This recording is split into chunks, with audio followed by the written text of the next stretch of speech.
Area of film focus: race theory and psychological theory. Films for comparative study. Get Out, 2017, and After the Wedding, 2006. My essential question is, how does race and humanity portray itself in film? Although After the Wedding and Get Out are two very different films, their way of portraying the egotistical hold on death and casual dismissiveness of race-related issues permeate both films.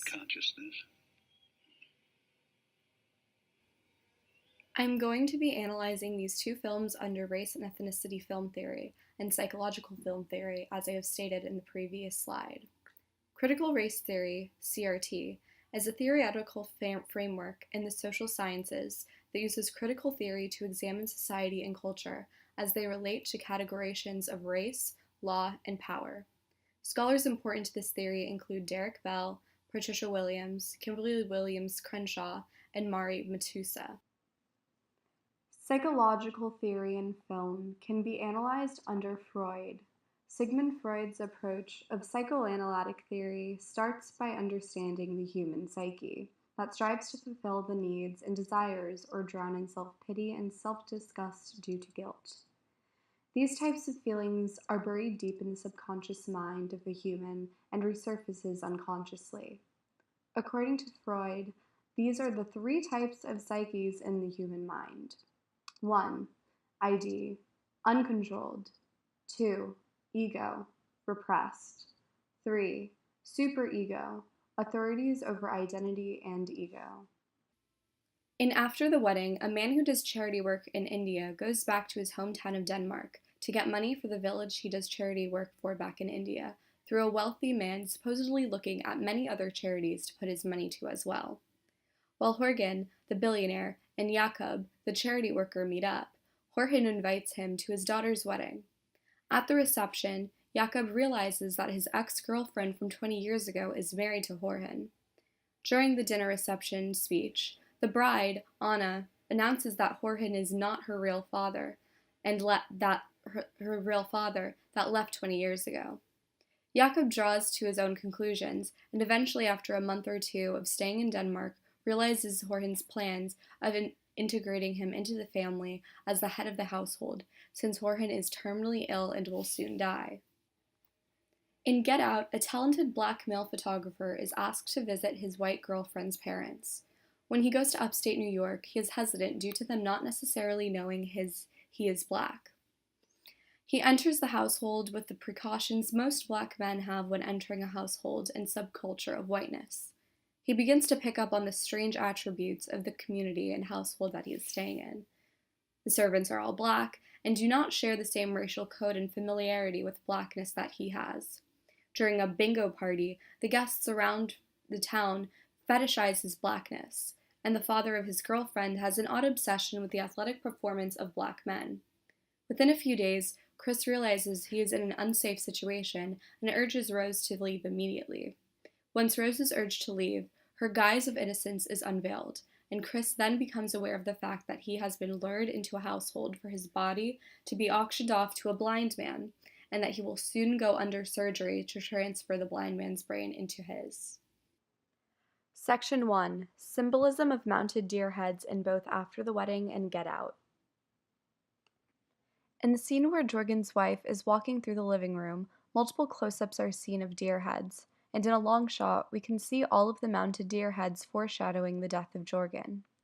His wife is not yet aware of his illness, therefore the close-ups of the deer heads are more of a visual cue for the audience to pick up on the ambience of death within the household. The walls are red, which are also representative of blood, something closely related with the essence of death.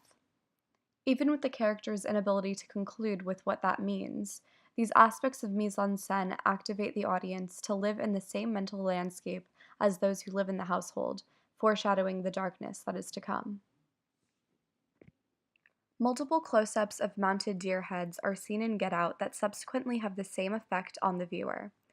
One scene in particular that plays into both the psychological theory and race theory is when Rose hits a deer that runs out into the road on their way to her parents' house. The deer that they hit is one of the first key components of shock that Chris deals with in his journey into the household. A close-up of the deer on the side of the road, and an immediate jump to Chris's concerned face allows the audience to see his compassion. In this scene, they're in the mountains of upstate New York, with no one else around them.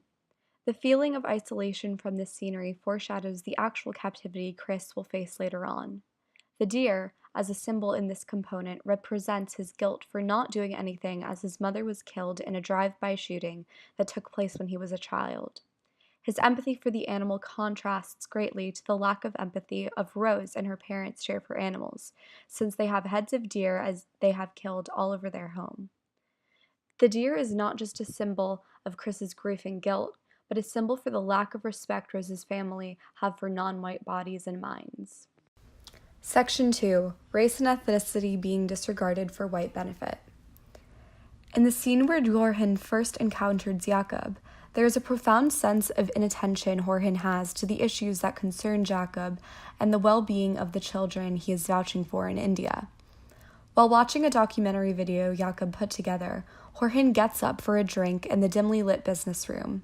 This action shows his inability to empathize with minorities and shows his addiction to alcohol as a coping mechanism to deal with his realization for his mortality.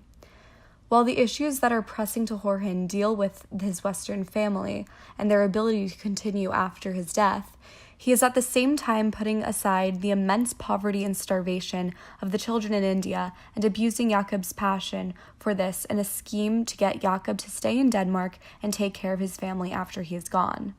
This is shown in the long shot of Jorgen walking away while Jakob is trying to get him to invest in this operation of him raising money for the orphanage, and Jakob's frustrated close-up as he gets out. The character proxemics in the scene clearly points out Jakob's yearning for Jorgen to be receptive in the face of non-Western suffering. The commodification of the black body is crucial to the plot of Get Out, and this plays out in one specific bingo scene where his body is being auctioned off to a blind man. Chris is seen speaking reluctantly to guests in medium-long shots, and then close-ups of different people touching his body, and then back to close-ups of Chris's face showing his uncomfortability. And after the wedding, the idea of sending money to a poor orphanage looks good on paper, and no real empathization with the dealings of the kids' traumas are recognized due to the Western capitalist bubble Jorgen lives in. In Get Out, blackness is a crucial part of American society that has been fetishized and commodified and subsequently deeply misunderstood and used for the benefit of aesthetic purposes, and not seen as a real being. This can be seen in Wilderson's theory of the social death of black people in our current society. In both scenes, we can see that the dark lighting and ominous presence of bourgeoisie whiteness causes for both Jorgen and Chris to feel as social outcasts in the environment they are trying to permeate into. Section 3. Mortality. In both Get Out and After the Wedding, the theme of mortality is ever present. Jorgen, who is dying of a terminal illness, has a mental breakdown once he comes to terms with the fact that he will die, and that no power, money, or will prevent that from happening.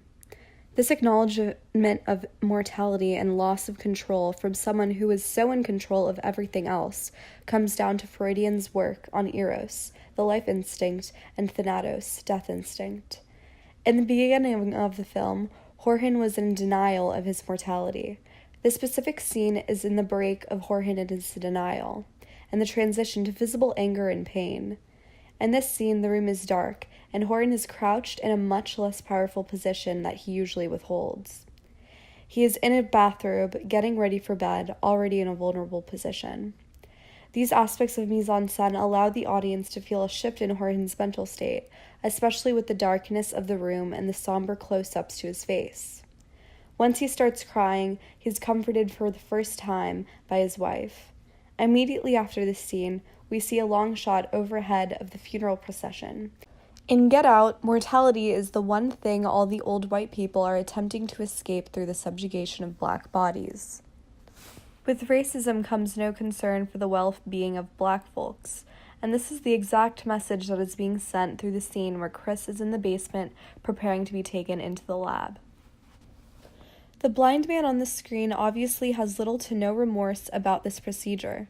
The grin on his face on the old television set and the disposition he has at the bingo party shows his triumph, his ability to escape death. Chris, on the other hand, is in need of escaping death too, and he does not give up even once he is in the old rickety basement that looks like something out of a 1950s log cabin. The scenery here denotes to the olden times, a place where the oppression of black people was even more present under separate but equal laws. With all of this happening in the mise-en-scène, we see Chris glance down at the arms for the leather chair. He begins picking at the seat handles and sees that cotton, the main crop picked by slaves, is available to plug his ears with, so that he does not go into the sunken place when the silver spoon begins to entrance him. The silver spoon being another symbol of white wealth. In this historically twisted turn of events, picking cotton is how Chris actually saves himself from the death of his freedom.